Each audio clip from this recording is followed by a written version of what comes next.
Um, Thank you both, Zoe and Moorina. I'll throw it to the floor for any questions.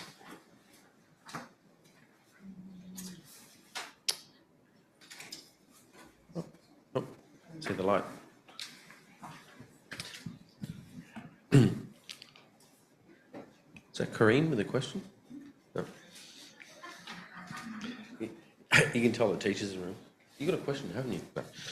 No. I might open it up.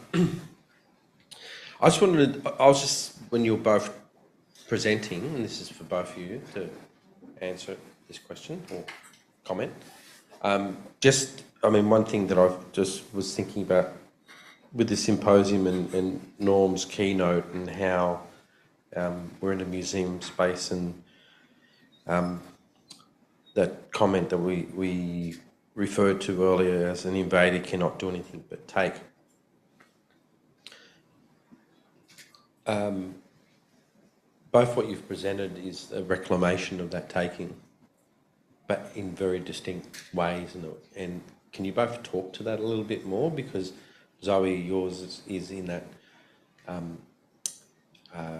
contemporary manifestation of material practice and memory of culture and those, but your practice is then intersecting and disrupting colonial objects as opposed to our cultural belongings as subjects. So do you want to both make a comment about that? And you've got 1 minute to answer. No, sorry. Hey, and you should both be able to answer this like that because you just finished your PhD. So you're both under examination right now. No.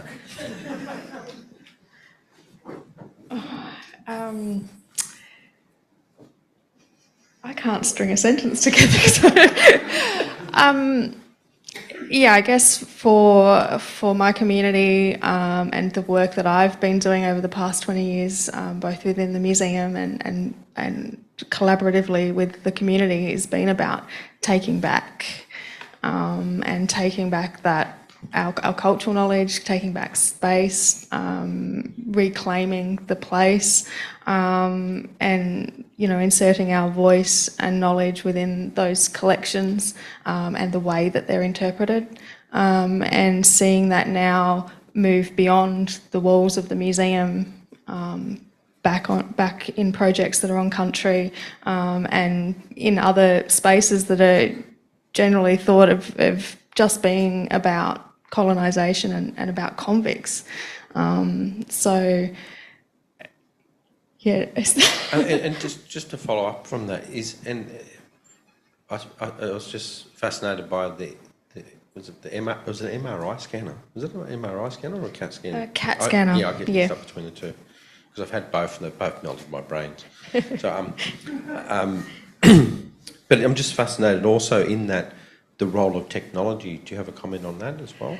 Yeah, well, the role of technology, there's so many. That project we actually ran, I think it was like 2007, so I'm sure, there are other things that could be done now as well. But really all we had were those little models from the 1840s and some of those records from the archives to rebuild that knowledge of canoe making. So, CAT scanning it, that was pretty cool, and seeing the internal structure and then the way the bark was layered around the sticks that passed through the middle. So even in the making of those models, and I'm assuming that perhaps Joseph Milligan, who was the commandant of the mission at Waibalena, probably requested that those models be made for the museum, but the people who made them perfectly and left them, I like to think, for us to be able to revive that knowledge from. So they're more than just models. Yeah, that's amazing. And I think what's incredible is how we utilise technology as a way of bringing us out of the ethnographic in the past as well, which is quite phenomenal. So, Moorina, in your practice, the same question? No, oh no, it's on now. I guess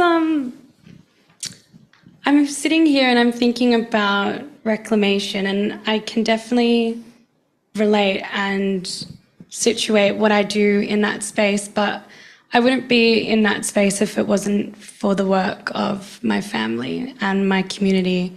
Staunch resistance fighters that have been centering our community voices and our rights for a very, very long time. And so I can't acknowledge and talk about the work that I'm doing without first placing it and locating it there. I see what I do as an extension of that resistance work, but through a practice-based space. And so I come from a position of, like you said, Brian, engaging these Western spaces, these Western knowledge systems and constructs with the aim of destabilizing them and with the aim of restructuring them for us, for blackfellas. Time and time again, we've been in these spaces, we are in these spaces, and we're continuously reminded that we're not meant to be here, that these spaces weren't made for us, and that we actually have to do the work to change them. So for me, it's about having a critical dialogue with these spaces first off, but also using my practice as a space to celebrate culture and us as deadly blackfellas, but also as a way to hold these spaces to account. I think you just passed your PhD. Anyway, amazing. Thank you both. Is there a question from the audience over there? Have we got a roving mic? Hey, Jess, just throw it. We can breach the OHS laws into the museum. Hi, thank you so much for your talks. Like, they were so inspiring. I'm in the depths of my PhD currently, so it's really nice to see people on the other side. Yeah, my question was mainly about audience responses to your works and exhibitions. I just wanted to know if that was something that you guys had like documented or kept an eye on in any way, like especially between like your own mobs and other Indigenous people and also non-Indigenous audiences. I'm just really interested to see the different responses there. I think that varied for my particular practice. I often in my work always come from the making, I always come from the position of, being deeply located to my community and my family and my country. And so first and foremost, my work is for them. Those are the people and the places that come to mind when I make. Secondly, it's about everybody else then that views the work. So I actually talk about this in my research. It's actually, I think, in that connection or engagement that comes from a person viewing my work or embodying the ideas through a relational way, that I strongly and actually do believe that a form of change happens in their thinking, because I am presenting ideas that are so deeply located to those two things, my community and my country, that for a non-Indigenous person to then interact with them through a relational way, which is what my work does, that engagement is about transforming the way that they think about those two things as well. That's another great answer. I guess if I were just to talk maybe about the exhibition that I showed the film clip from, so that was Taipani Milai Thinatu Return to Country. That was just a temporary exhibition at TMAG that's now closed, but the cultural material that we loaned is still at the museum, and it's there for a short time just for community to have access and reconnect with. In terms of audience response, very similar, that I work with and within my community, and first and foremost that project was a way of bringing the cultural material home that myself and some other of our community have had the privilege to travel and access that material in overseas collections, but it's not not everybody can do that. And whilst we've been campaigning for the repatriation of that material for, well, over 50 years now, we saw this exhibition and loaning the material as an opportunity to bring the material home for a short period, to share with the rest of the community and to keep driving that conversation about full return. It did generate a lot of obviously emotional response from the community, from the artists that were involved, but also the community that were able to come and see the exhibition and now can come in and connect with the material. But it's also sitting still within a colonial institution that is TMAG. It brings right to the fore that we don't have a community-run cultural centre that could house that material in a way that's culturally appropriate for our community. So, yeah, there's a lot of mixed emotion within the community and mixed opinion there. I think for the general audience, a lot of people were really surprised to hear these stories and to know what cultural material is out there. And we've actually gathered a lot of support from the general community now to push for a cultural centre and to push for repatriation.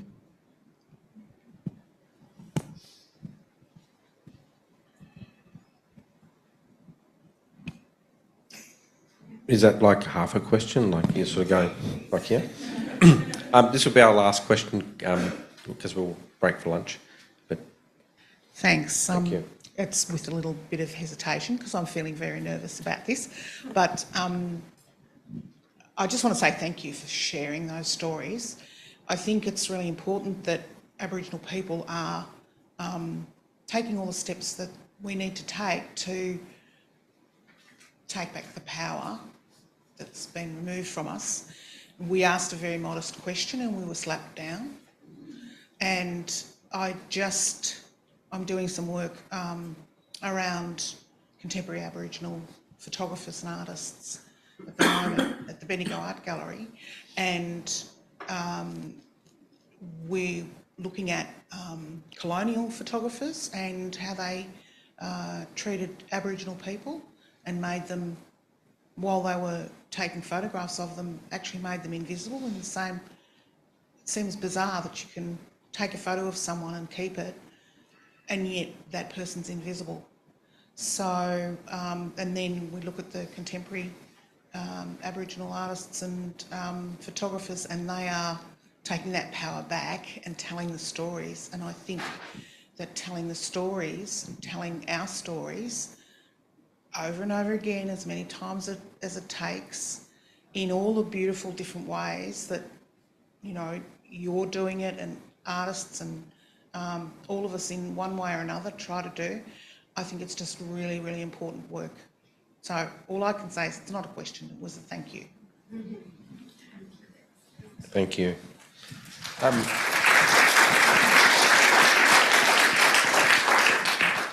Thank you both very much for amazing presentations, and it really, with Norm's keynote and also this first session, really does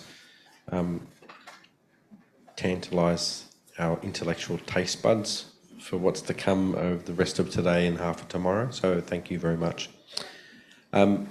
We'll break now. We're at the end of the first session. We'll break for lunch, and lunch is held in the theatre foyer. And if we can please come back into the lecture theatre, at 1:30. So thank you very much, everyone.